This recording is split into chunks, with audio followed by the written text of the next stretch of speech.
What is poppin', beautiful people? Welcome into my 90-day The Single Life review. We are here today to go over episode 8 of season 5, which was titled The Act of Being Sus. I am Mrs. Best. Welcome in to everybody who is here and watching. You know, The Single Life is like, it's like warming up, but it's not getting hot, if that makes sense. Like, I'm trying to get into it, y'all. And I am kind of into it, but between Sophie and Pedro, and this Vanya, I'm annoyed. And then Colt and Courtney, I'm annoyed. We're gonna actually start this review today going over Colt and Courtney. But before we do, as always, I was raised to support and highlight anybody that is Black, being that I am Black myself. So I would encourage everyone, check out the description of this video. There are some talented, great creators that are all of African-American descent. They all also do reality TV reviews. They comment on television shows, some scripted. There's a lot going on. Let's also offer a congratulations to Kiwan JTV. She is a friend and also a fellow YouTuber who has finally reached 800 subscribers. That is a huge milestone. She's just 2 away from 1,000, which means she'll fully monetize soon. So I'm trying to send as many people as I can to her channel so that she could get them hours up and monetize. Also, please check out Watch Your Mouth Reviews. That is my best friend in real life and on these YouTube streets. That is James's channel. We do a lot of Bravo content together. The next live that James will do with me will actually be tomorrow, April 1st on Wednesday. James will be participating. Is it the Valley I'm doing tomorrow? No, it's Love and Hip Hop Atlanta, but the Valley is back. But y'all, let's get into this episode. We're going to start with Courtney and Colt. So unfortunately, we have to see Debbie. Now, for those who may not have watched 90 Day Fiancé in the past, you may not fully be aware of Colt. You may not be aware that Colt is a player, a F-boy. He's nasty looking. I don't like the way he holds his face. And I think his mom is a big part of the problem. I remember Colt when he was with Larissa. That was that season that I started to really get into 90 Day Fiancé because I was like, is his mama still around to this extent? Colt's mom and him, I believe, used to live together and all this crazy stuff. They had a very like unhealthy mother-son relationship. But since then, Debbie has fallen in love and moved to Canada, obtained her Canadian residency so that she could be there legally. Debbie is Canadian bound. She's got her man and she's living her best life. So I'm not mad at it. That's what Colt could be doing if his mama would have raised him to be accountable. But she's in town to see Colt, and they weren't speaking for a little bit, but now things are better with them. It's the first time that Colt has seen his mother like face to face in person for 3 months. He is very open with his mom. We know that their relationship is strange. I think you failed as a parent when your kid describes you as a friend more than they do a parent, because you can have an incredible relationship with your parent, but you also should still have that boundary of that's my parent, not my friend. Maybe that's just how I was raised. Let me know how y'all feel about that in the comments. But he described his mama as like his friend, and not in like my mom is my best friend type of healthy way. Like he really described his mom as like one of his homegirls or something. But he tells his mom what went on with Courtney. He does tell his mom that he was talking to other women and all of this stuff. But you know, he also, I guess Debbie says that she could see that Colt really cares about Courtney. I'm like, but Debbie, you said this about Larissa. You said this about all of them. Like, I don't really take Debbie's advice as something to take to heart. I truly believe Debbie's one of those people that got lucky with the man she got now. But what ends up happening after Colt tells his mom about the situation with Courtney is his mom decides for whatever reason that she's going to go and talk to Courtney for Colt. She's known for meddling in his relationships and not knowing how to let him just be. So this doesn't surprise me, just like it didn't surprise Courtney. But if meddling has never worked to help your son's relationships before, Debbie, then why would you go and continue to still meddle? It's like, come on, Miss Debbie, I don't understand it. But she heads over with her man to Courtney's house, and they're looking and they're like, oh man, this is a nice house. It sound like and looked like Cole's mom wanted to be like to her husband, this is a nice house. He really effed this up. That's exactly what it looked like. But they head in, and Courtney's parents are so polite. They're so polite, and they're just the cutest thing.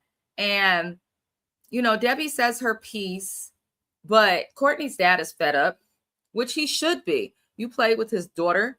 You played with him. You sat in his house while he paid bills, not knowing you, off the strength of the love they have for their daughter, while you dogged her from the guest bedroom like a one-legged fucking pirate. I don't understand Colt in this situation with the cheating. This is like the worst in my opinion. And Debbie's mom was so upset with him, she cursed, and she do look like a lady that never cursed. They're just the cutest little people. But Debbie spoke out on Colt's behalf, saying she thinks he really cares about her and hopes that Courtney would give him another chance. And Courtney, I applaud you, baby. I applaud Courtney. She said there's no chance in hell I'm getting back with Colt. Because what people don't understand, Courtney makes some dingy decisions, but I think she really does want to change from them. And I can understand, even though I don't like people within the 90-day franchise dating each other, I can understand why they would do it. I do understand that. However, Courtney, as James would say, had the Yelp reviews, the Google reviews. She had the information for everything about Colt ahead of time. Still chose to not just date him, but move him in. Just because someone's hurt, if you're not their spouse or their blood, in my opinion, you shouldn't feel obligated to take care of them. I feel like Colt being halfway crippled right now is part of the reason why Courtney was so attached. But Courtney, I'm sorry, beautiful girl, but you should have known better. As Monica said, Courtney, you should have known better, bitch. You should have known better. She had so much warning. But that's all that really happened with Courtney and Colt. Like, regardless of what, I'm just happy that she's saying it. And I hope that she sticks to her guns and truly does not go back to him. We're still kind of somewhat early into the season, so anything could happen, y'all. Absolutely anything could happen. Shout out to everybody who is watching. I just want to acknowledge you, say thank you as well. I do appreciate it. I'm a small YouTuber working very hard to monetize. I'm also a full-time student. I also work full-time, so I'm doing the best I can with content. Let me know how you guys feel in the comments, because my opinion is not law. I know some people feel differently from me, and I would love to hear your voice. It is okay to agree to disagree. We are going to get into the next people we'll discuss from this episode, which is going to be Pedro and Sophie, and I guess Julia in a little asterisk somewhere in the corner. But Pedro and Sophie have gone to meet Pedro's family. They're supposed to be taking it slow because Pedro was making it clear that he liked Sophie and was romantically interested in her, gifting her, flirting, talking to her on the phone and whatnot. Now that Sophie has finally come to the Dominican Republic, Pedro's acting brand new. And I'm not Pedro, but Sophie is acting brand new. She's acting like she doesn't want to date. I say, if you don't want a relationship with guys, then don't answer their phone calls late at night. Don't be on the phone with them all the time. Don't be texting them all throughout the day, accepting gifts, talk about, I miss you, I can't wait to see you. Sophie is a tease. And that can be dangerous in some ways. It really can. But Sophie is a plastic tease in every way of the word. But she is upset because she got into it with Nicole, Pedro's sister, and she tells Pedro that the relationship between him and his effing mom and sister is weird. And she tells Pedro that Nicole told her that Sophie's mom don't love her. Does she, Sophie? Because the way you get in plastic surgery, baby, you insecure about something in some way. I'm sorry. I know.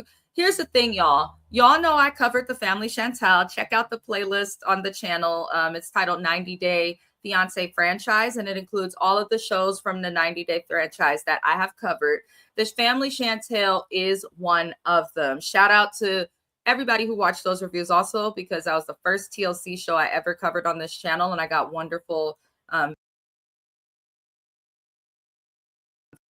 for giving me those views. Genuinely, I do. But when we watched the Family Chantal, we kind of saw similar issues, and we saw that, yeah, Chantal didn't care that Pedro was her husband. If they disrespected Chantal, Chantal and her family took it to hell. But the reason I oftentimes sided with Chantel in the situation with Pedro was because Pedro's family does do too much too soon. And I'm not saying that Chantel's family doesn't do too much either, but Pedro definitely does too much too soon with his family. And he should not have brought anybody around his family so soon again. Like, he should wait till he's damn near engaged and just talk to them about her. But I don't think Nicole was fully wrong in this situation. And I know a lot of people might disagree with me. Even though she's loony, you're coming to her birthday. And it's not just like a big birthday event. This was an intimate birthday event. You're coming to Nicole's birthday, and her brother, this is really Pedro's fault. Pedro had met with Nicole before Nicole got the chance to meet Sophie, when Nicole had that ugly ass dog with her. And they were walking across the beach, brother and sister. He's talking to Nicole, seeking advice for Sophie. And I'm like, Pedro, why would you talk to Nicole? You have all of these male friends around. One of them might be too busy with Liz, but you've got all of these friends around who you could talk to. You've got your American fan base and friends you could talk to. In my opinion, I'm just like, why would you go to Nicole, who was running after a man in New York who didn't want her in the first place, like, who was still married? Nicole can't give nobody advice on a relationship. That's one. Two, you know how your family is, Pedro, so you should not go and complain to your family about this woman you're interested in dating, but that you're not actually dating. You shouldn't do that. You're setting Sophie up for failure before she gets the opportunity to even make any type of impression, good or bad. So while I do not like Sophie, I don't feel like she was set up for success being invited to this event. If she was truly invited as just one of Pedro's friends, I don't think a problem would have been there. But he had already put a bad taste in Nicole's mouth about Sophie. He knows his mama is crazy and be tripping.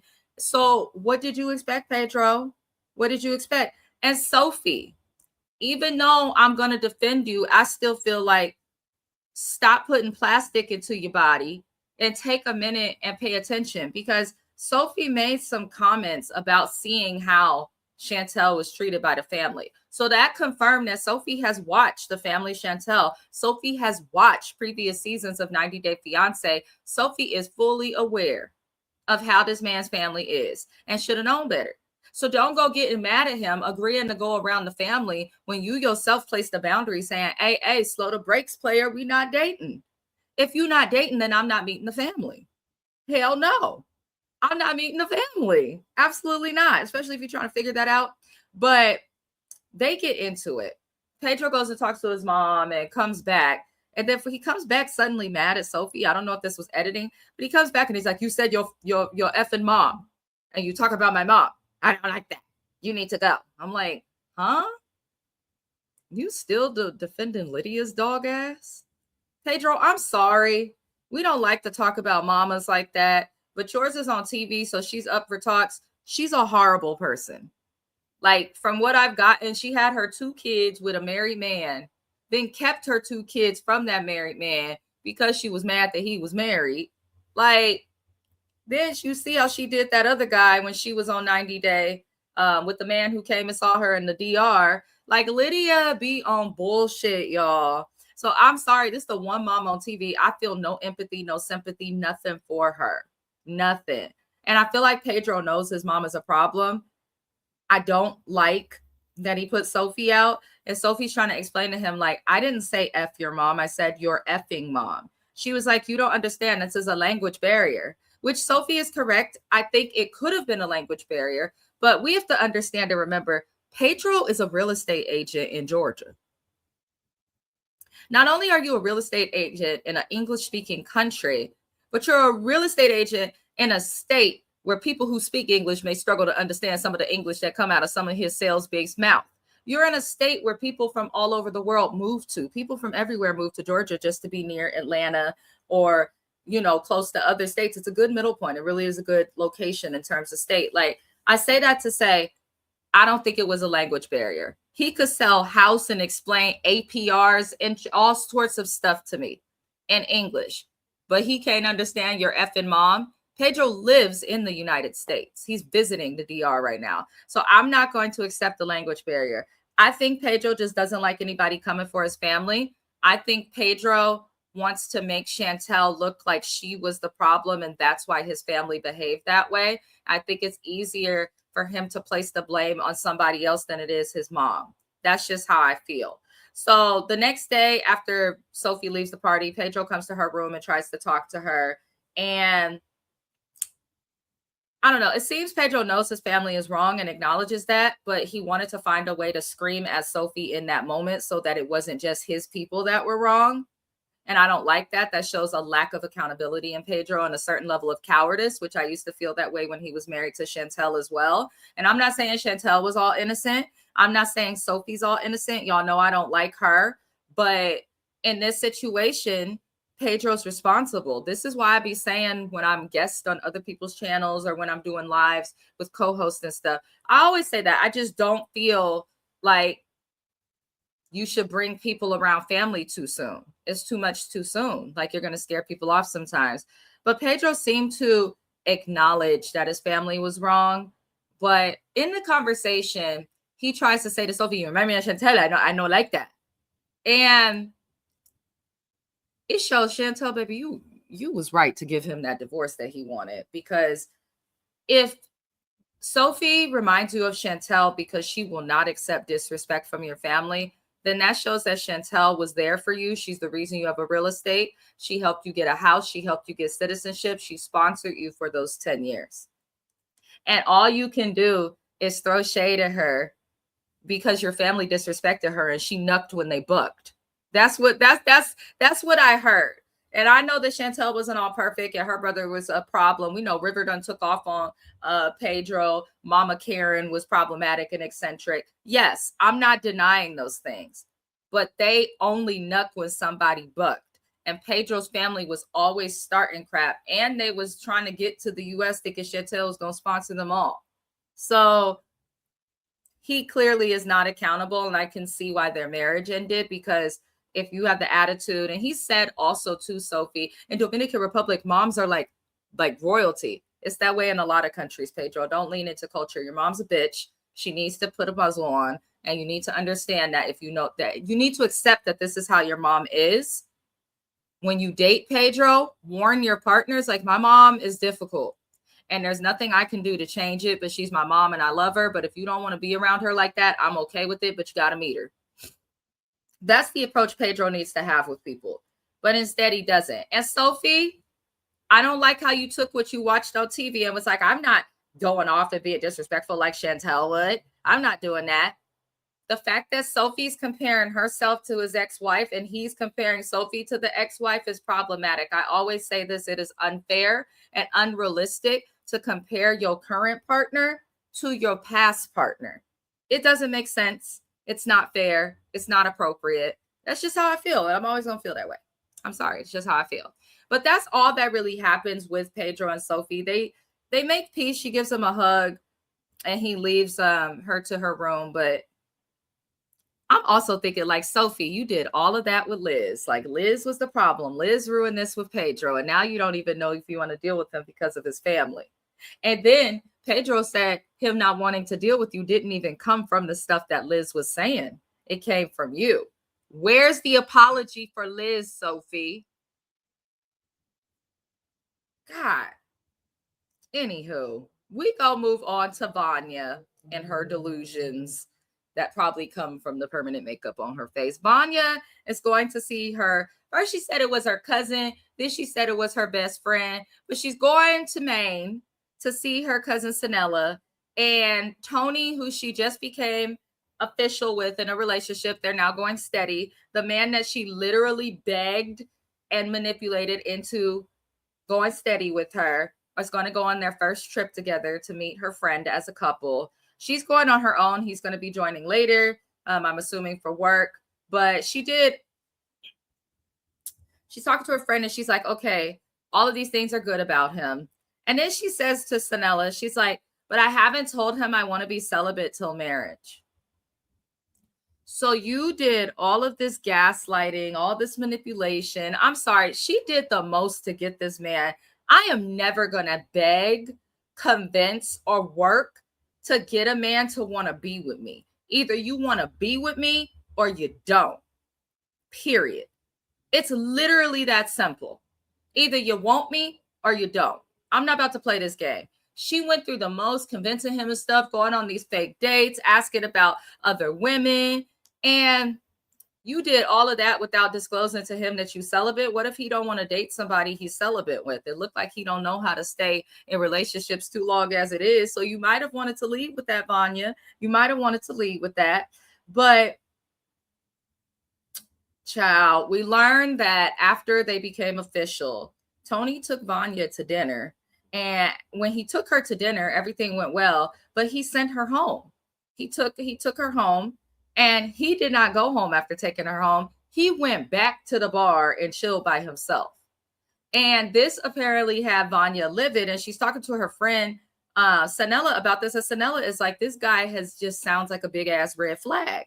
And I agree with Sanella. If I were hearing like the things that Vanya tells me about this man, I'd be like, so he don't really want to be with you. Because something my husband always says is when a man wants you, he will go for you and he will pursue you. And that is the truth. When my husband wanted to talk to me, we did meet on the internet before like dating sites and social media was like a big thing.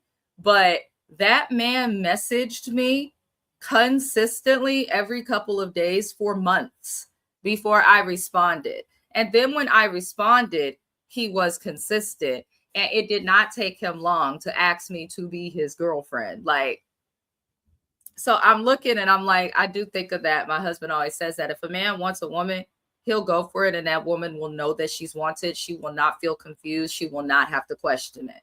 And that's I believe him. And, you know, a lot of my male friends, a lot of my cousins, shout out to all my cousins. There's a lot of boys in my family, y'all. I'm one of very few. I'm a handful of girls. But a lot of men seem to say that. Like when they want a woman, they apply that pressure, as our good sis Ari Lennox would say, and they make it known.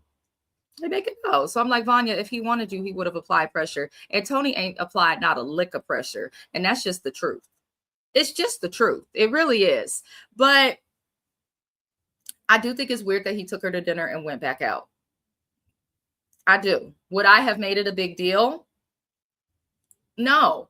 Just because you're his girlfriend now doesn't mean you get to dictate where he goes, how he goes, what time. Like, if you're done with your date and you're not living together, then what he does with his life is his life. I don't see the problem. However, I also can acknowledge that does look a little concerning. I had to convince and have several conversations to even get you to want to date me. Now that you're finally dating me, you want to go to the bar after you take me out. But maybe he needed a drink. I don't know. It could have been anything, but this Tony guy does seem shady. He's already lied to her about who he's lived with and the marriage of 8 months. It's all kind of shady. So Vanya is getting some permanent makeup done by her friend. And I found it interesting. She gets permanent makeup. I thought when they said permanent makeup, she was just getting like some microblading to her brows. But then the lady went and was tattooing the pink on her lips and all of this stuff. So I guess that's what Vanya wants to look like. I hope that look good when she age. Okay, I'll keep buying my Neutrogena remover makeup pads and my micro cleansing liquids, and I don't mind wiping it off because you could get it permanent, but you don't know if what's permanent you're gonna love.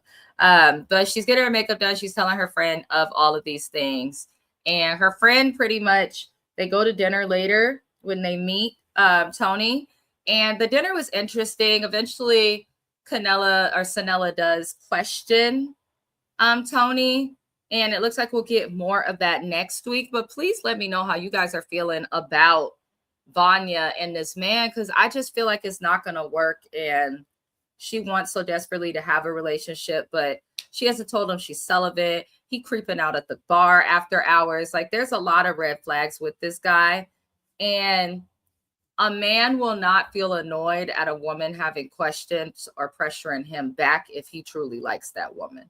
And it's looking like from the previews for next week, like my guy Tony is going to be tripping out and having an attitude about some things, which I don't really like. But the last people we're going to discuss for this recap is Kim. Kim is going with Larry and Jamal. It looks like just to spend time together as a family, which I absolutely enjoy. Larry, you could tell Larry's uncomfortable with the camera. You could tell he's uncomfortable with the camera, but Larry obviously had, I want to give a shout out to Larry's adopted parents. Whoever adopted him, whether he was adopted by a single parent or two people, you did a great job.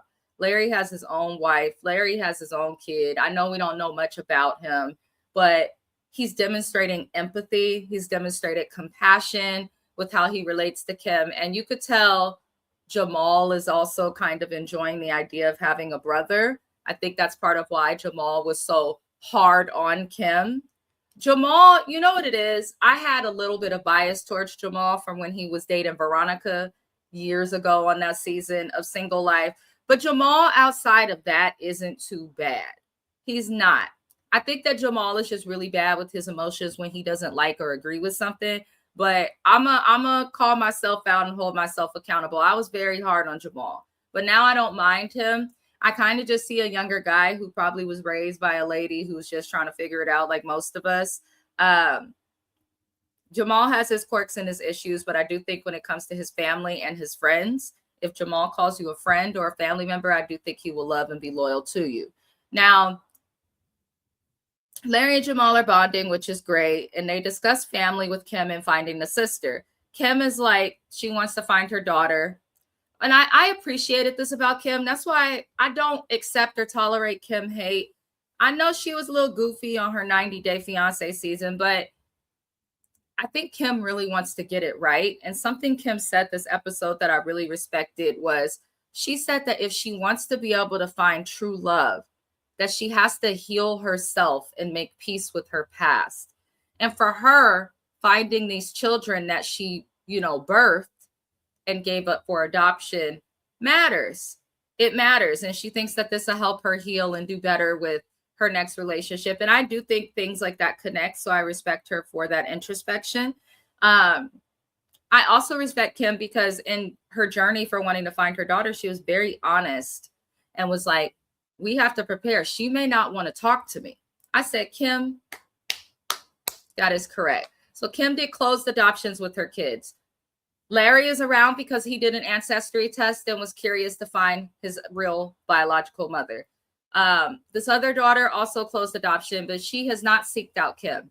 So Kim doesn't know anything. She doesn't know if she's alive. She doesn't know if she is doing well. She doesn't know what's going on with this woman's life. And she's preparing herself that she may disrupt her life. She's preparing herself that the lady may not want anything to do with her. And it seems like she will respect that. It seems like Larry and Jamal are willing to support Kim on the journey. I think adoption's a beautiful thing. And I think it's even more beautiful when the parent that gave their kid up for adoption understands that if they do decide to try and come back, Kim's not just thinking about Kim.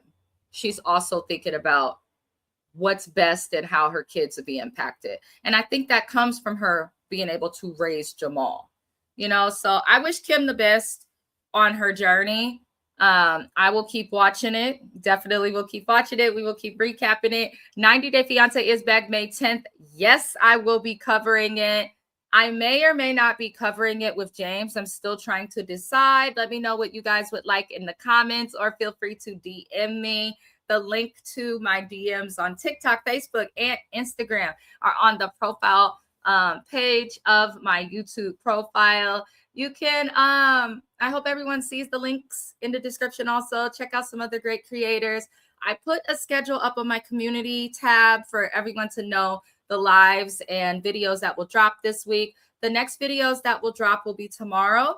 In the afternoon, early afternoon, I'm going to drop a video review of The Untold, the death and life of Lamar Odom, which is a Netflix documentary. I'll get that out to you guys by 2:00 Pacific Standard Time tomorrow. I'll also be doing a Love and Hip Hop Atlanta live stream with James from the Watch Your Mouth Reviews channel. Other than that, we have quite a few lives coming this week. Check out the schedule. Love and light to everybody. Go stream my song with my husband. It is called Bon Voyage by Oso B3ST. Link to his channel in description. Other than that, I hope everybody enjoys your day, and I will see you beautiful people next time. And Thug Life.